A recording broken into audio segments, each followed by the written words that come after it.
Boa noite a todos, que a paz do nosso Mestre nos envolva. Nós, da Casa Espírita Allan Kardec de Balneário Gaivota, estamos trabalhando conforme a portaria do Governo do Estado, com nossa equipe de trabalho resumida, devido a todas as explicações tomadas, tudo conforme a portaria. Então, hoje vamos começar a nossa reunião, nossa palestra. Primeiro vamos fazer a nossa oração agora. E da melhor maneira que a cadeira nos oferece, que o sofá, você aí na sua casa, ou na cama, onde estiver.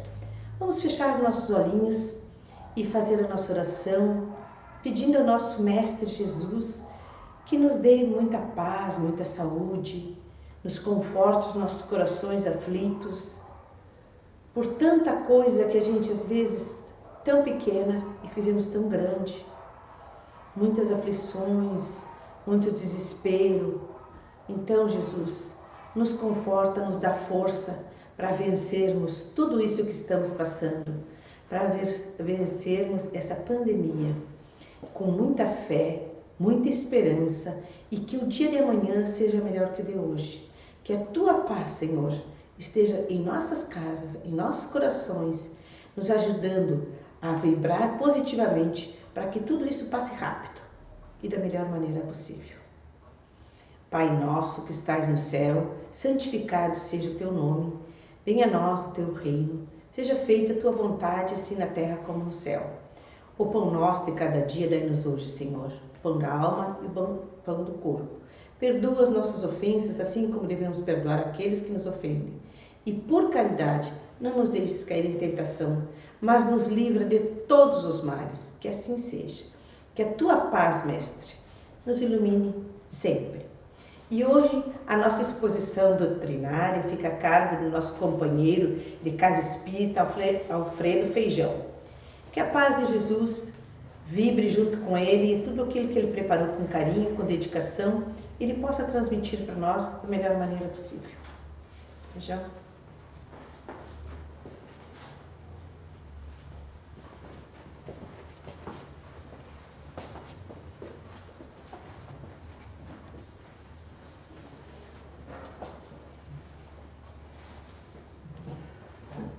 Boa noite a todos, que a paz nos envolva. Iniciando mais uma exposição doutrinária do Centro Espírita Allan Kardec, que está sendo feita em live no Facebook quanto no Instagram. Nós iniciamos homenageando os pais. Amanhã, domingo, nós lembramos os pais. E Allan Kardec também lembrou dos pais. Na pergunta 582 do Livro dos Espíritos, ele questionou a respeito da missão da paternidade. E os Espíritos responderam que a missão dos pais é guiar os filhos pela vida. Nós sabemos que o Espírito, que é o elemento inteligente do universo, encarna no corpo de homem ou no corpo de mulher, de acordo com a sua necessidade encarnatória, e que em cada sexo ele tem uma função. A função da mulher é ajudar os espíritos a virem ao planeta através da gestação, dando o máximo possível de amor. E a missão dos pais é o quê? Depois ajudar a manter os filhos e dar o exemplo. Esta é a missão de nós pais, porque eu também sou pai. É dar o exemplo para que nossos filhos continuem na sua caminhada, na sua evolução. Nesta noite, nós vamos falar a respeito de Jesus, que nos trouxe a segunda revelação. Semana passada, aqueles que acompanharam as palavras da Marisete, ela colocou que, ou definiu o Espiritismo como sendo a ciência que estuda a origem, a natureza e o destino dos espíritos, bem como as suas relações com o mundo corporal. Allan Kardec, ao codificar a doutrina, ele teve o cuidado, juntamente com os espíritos, de o quê? de primeiro nos trazer a parte filosófica, ou seja, o conhecimento, a fundamentação da doutrina espírita, que é a existência de Deus, a existência do Espírito, a imortalidade do Espírito, a reencarnação, a pluralidade dos mundos habitados e também a lei de evolução. Então, baseado nesses princípios, Kardec seguiu pesquisando e depois de nos trazer a base filosófica, ele nos trouxe a parte científica da doutrina, que é o Livro dos Médiuns, manual, para que nós pudéssemos compreender, nos comunicar e pesquisar como é que é a vida na espiritualidade, que é o mundo primitivo ou normal. Nós estamos temporariamente aqui no planeta, encarnados, vivendo, aprendendo, e retornamos à pátria espiritual. E, erroneamente, as pessoas configuram o Espiritismo como sendo somente uma religião. Não. O Espiritismo não é uma religião. E o próprio Kardec nos coloca isso na terceira obra da codificação, que é o Evangelho segundo o Espiritismo. No Evangelho, Kardec coloca que, na introdução, podemos dividir em 5 partes as matérias contidas nos Evangelhos. Primeiro, os atos comuns da vida do Cristo. Segundo, os milagres. Terceiro, as predições. Quarto, as palavras que foram tomadas pelas igrejas para fundamento dos seus dogmas. E, finalmente, o ensino moral. Então, quando Kardec lança a terceira obra da doutrina espírita, que é o Evangelho segundo o Espiritismo, ali ele resgata todo o ensinamento moral do Cristo e nos traz ele a partir do quê? Da ótica da própria espiritualidade. Eu sempre digo que na Bíblia nós temos 4 evangelistas: Mateus, Lucas, Marcos e João. Mas nós temos, na atualidade, um 5º evangelista, que é o Espírito Emmanuel, que na coleção Caminho, Verdade e Vida, ele, em 5 livros, ele nos faz o quê? Ele nos explica passagens dos evangelhos para que a gente possa compreender. Então, Allan Kardec fez o quê? Quando Jesus disse que meu reino não é deste mundo, ele vem nos falar o quê? Da parte espiritual. Quando ele respondeu a Pilatos que meu reino não é deste mundo, está no capítulo 2 do Evangelho, ele vem nos dizer o quê? Que todos nós somos espíritos que partimos da espiritualidade, viemos à Terra para evoluir, para crescer. E quando Jesus veio ao planeta, ele veio num momento extremamente importante. Por quê? No capítulo 1 do Evangelho segundo o Espiritismo, que tem o título Não Vim Destruir as Leis, ele nos fala a respeito das 3 revelações. Algum tempo atrás, com certeza vocês lembram que o nosso companheiro de Centro Espírita, o Carlos, falou da primeira revelação, que era Moisés, que veio há cerca de 3.400, 3.500 anos atrás, nos trazer o quê? Os 10 mandamentos. E a lei divina, que está incluída nos 10 mandamentos, eu peço que vocês, se tiverem um pouquinho, procurem ler o livro dos mortos do Egito, que lá, todo o espírito que morria, quando chegava no tribunal de Osíris, que era o Deus Supremo, ele tinha que responder a 30 perguntas. Ele tinha que responder, não matou, não roubou, não levantou falso testemunho e outras perguntas mais. O que Moisés fez? Moisés compactou as 30 perguntas que o Espírito respondia quando chegava na parte espiritual, nos 10 mandamentos, e nos trouxe também. O mais importante aí, nos 10 mandamentos, dá para a gente dizer que a lei é física, a lei que os homens precisavam seguir para se tornarem melhores. Mas Moisés nos trouxe o quê? A sua principal trabalho foi a revelação da existência de um Deus único, que era o Jeová, o Deus dos hebreus, que até então toda a humanidade era politeísta, ou o quê? Acreditava na existência de vários deuses. Então, com Moisés, nós iniciamos um processo de elevação do planeta Terra. Segundo os Espíritos, está lá no Livro dos Espíritos, nosso planeta, quando não tinha vida sobre ele, ele era um mundo transitório, onde a vida ainda não estava no planeta, mas os espíritos já viviam no seu redor. Depois do mundo transitório, nós fomos elevados a mundo primitivo, destinado às primeiras encarnações dos espíritos, que a gente conhece. Idade da pedra, idade do bronze, idade do ferro. Então, tudo isso fez parte do mundo primitivo. Só que, quando o nosso planeta iniciou o processo de elevação para o mundo de provas e expiação, veio Moisés, primeiro, trazendo a existência de um Deus único, elevando o nosso planeta moralmente, e depois, 1500 anos depois, vem Jesus nos trazer o quê? A lei do amor. E o próprio Jesus disse: eu não vim destruir a lei, ou melhor, eu vim cumpri-la, ou melhor, desenvolvê-la. Então, do olho por olho, dente por dente de Moisés, Jesus, naquela época, tinha uma coisa que a gente não compreendia e não compreende até hoje, que é perdoa. Como que eu, que recebo um tapa na face esquerda, o normal é o quê? Eu retribuir, batendo na face do meu ofensor. Sempre foi assim no mundo primitivo, mas quando chegamos no mundo de provas e expiações com a vida de Jesus, Jesus disse o quê? Apresente a outra face. É difícil, é complicado. Nós passamos aí 2000 anos sem entender isso, por quê?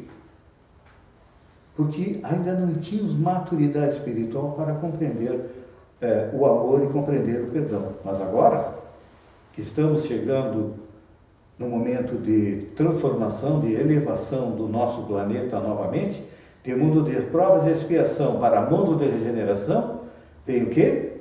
Vem Allan Kardec nos relembrar tudo aquilo que Jesus falou 2000 anos atrás, só que ele falava por parábolas e ele falava para pessoas simples.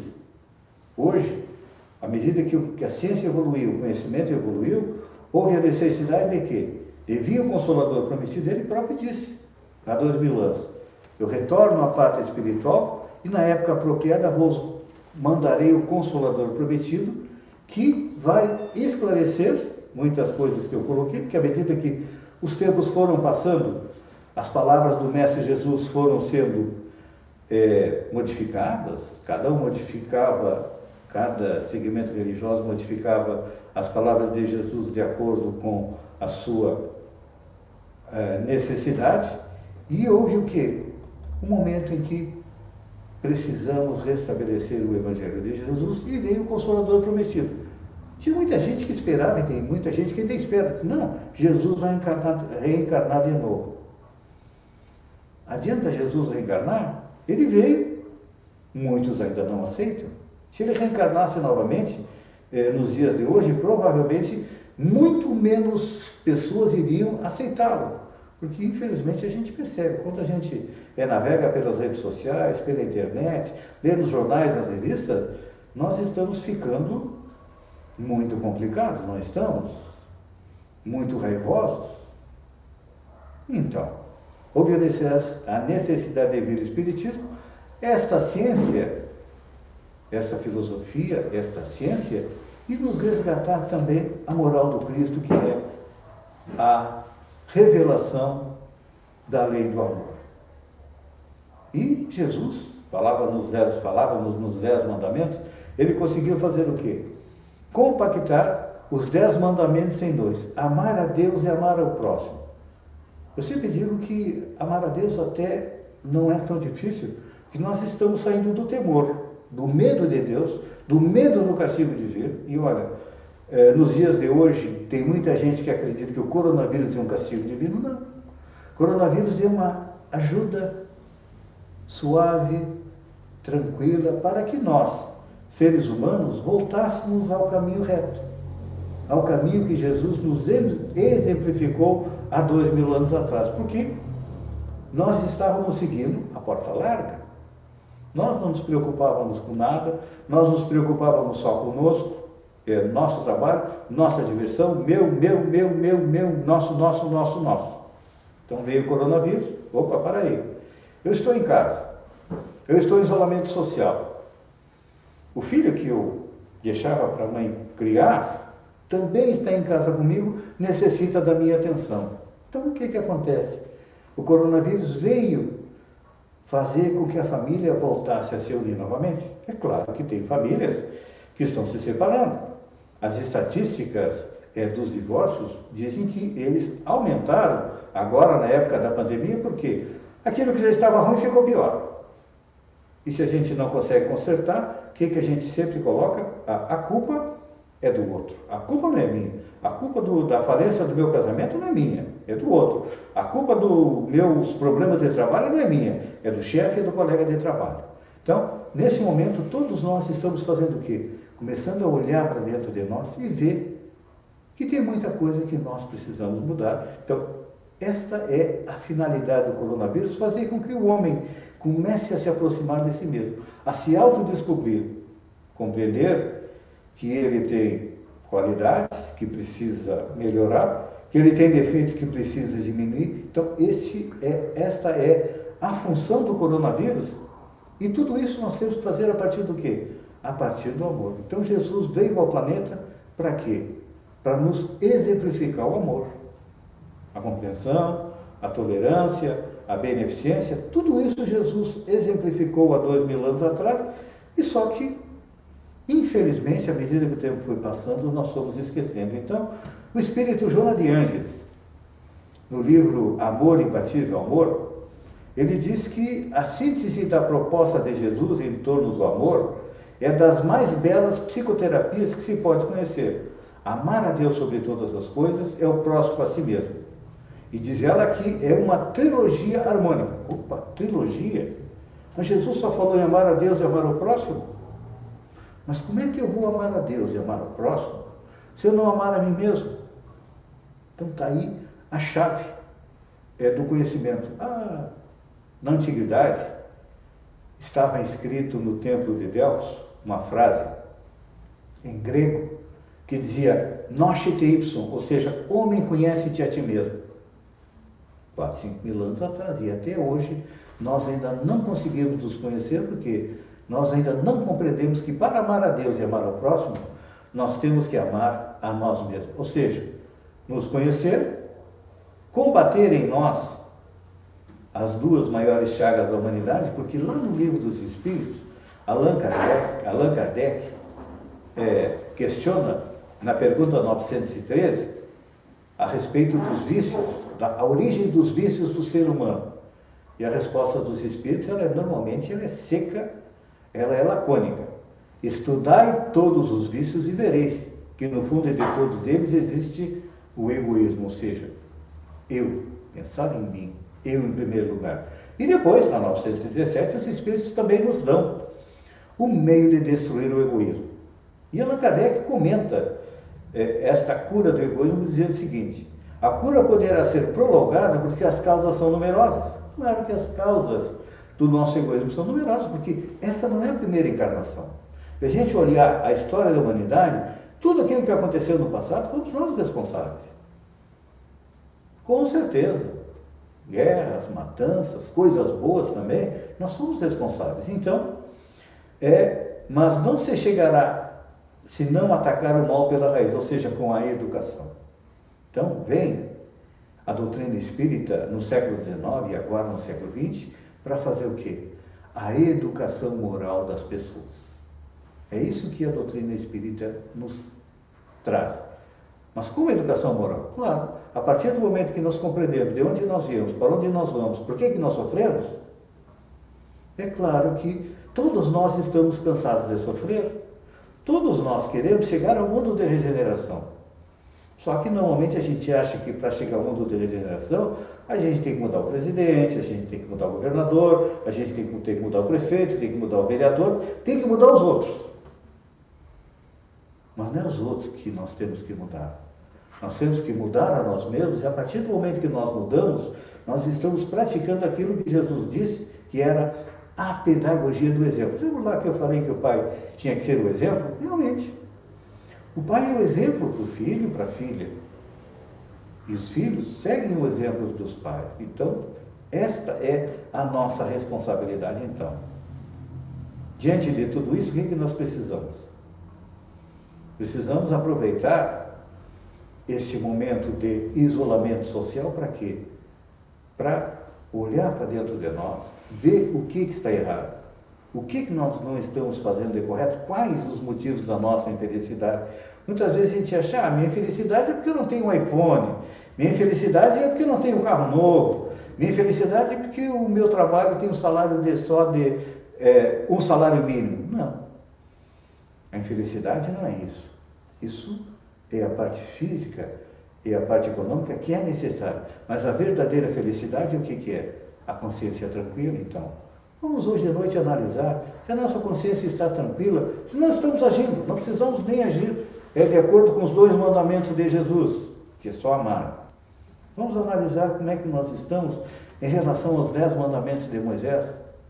Estamos cumprindo eles? Com certeza, se nós formos conscientes, vamos ver que não estamos cumprindo, então. Vamos aproveitar para fazer a nossa educação moral, nas bases da tolerância, do amor, da solidariedade, e vamos ver que vamos passar pelo coronavírus com mais tranquilidade, com menos medo, que tem muita gente com medo de morrer. Morrer faz parte da nossa existência. Toda noite nós não morremos um pouquinho quando nós dormimos? Então, quando dormimos, nosso espírito sai do corpo, passeia, trabalha, se diverte, retorna no dia seguinte, e quando nós encarnamos é como se fosse um dia inteiro. Então, vamos aproveitar esta encarnação, que é uma das mais importantes da nossa existência, porque estamos tendo oportunidade de conhecer tudo isso, de colocar em prática e nos transformar em pessoas melhores. Que a paz envolva a todos.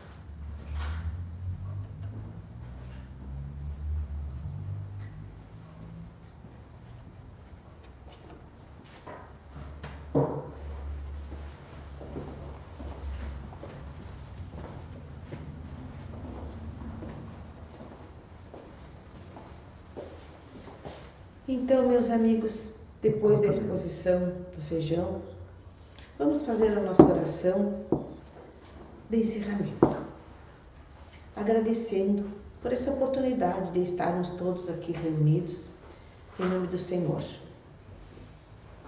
Vamos fazer a nossa caridade, vamos fazer a nossa oração pelos nossos amigos, pelos nossos vizinhos, pelas aquelas pessoas que moram junto com nós na nossa casa, pelas pessoas do nosso bairro. Agradecer por a nossa saúde, por estarmos aqui, por tudo que Jesus tem nos dado e que muitas vezes a gente só reclama. Vamos pedir a Jesus, nosso Mestre, que leve a nossa oração também aos hospitais, acalentando todas as pessoas que estão doentes, dando força e fé a todos os funcionários da saúde, de todos os hospitais, de todos os postos de atendimento, todos eles, não importa o que fazem, mas que estão trabalhando na frente desse coronavírus. E que a paz de Jesus os envolva e que eles possam trabalhar cada vez mais para o bem da humanidade. E agora, meus amigos, vamos fazer a oração, o passe coletivo, fazendo também no final a oração que Jesus nos ensinou. Nosso passe coletivo, vamos fechar os nossos olhinhos, se tiver uma aguinha perto, vamos fluidificá-la e vamos fechar os nossos olhinhos, agradecidos a Deus por tudo isso que Ele tem nos dado, por as bênçãos do Pai, por a espiritualidade bondosa nos amparar, por o nosso anjo da guarda nos abraçar, nos dando força, fé e esperança, nos guardando, nos dando a paz que a gente tanto quer, nos mostrando que tem um dia atrás do outro e que possamos ser a melhor amanhã do que fomos hoje. Envolvidos nesse amor de Deus, envolvidos no carinho de Jesus, envolvidos nessa luz maravilhosa que cai sobre nós, fizemos a oração que Ele nos ensinou. Pai nosso que estais no céu, santificado seja o teu nome. Venha a nós o teu reino, seja feita a tua vontade, assim na terra como no céu. O pão nosso de cada dia dai-nos hoje, Senhor. Perdoa as nossas ofensas, assim como devemos perdoar aqueles que nos ofendem. E por caridade não nos deixes cair em tentação, mas nos livra de todos os males, que assim seja. Obrigada pela atenção de todos vocês, uma boa noite e que a paz de Jesus esteja em todos os lares, que assim seja.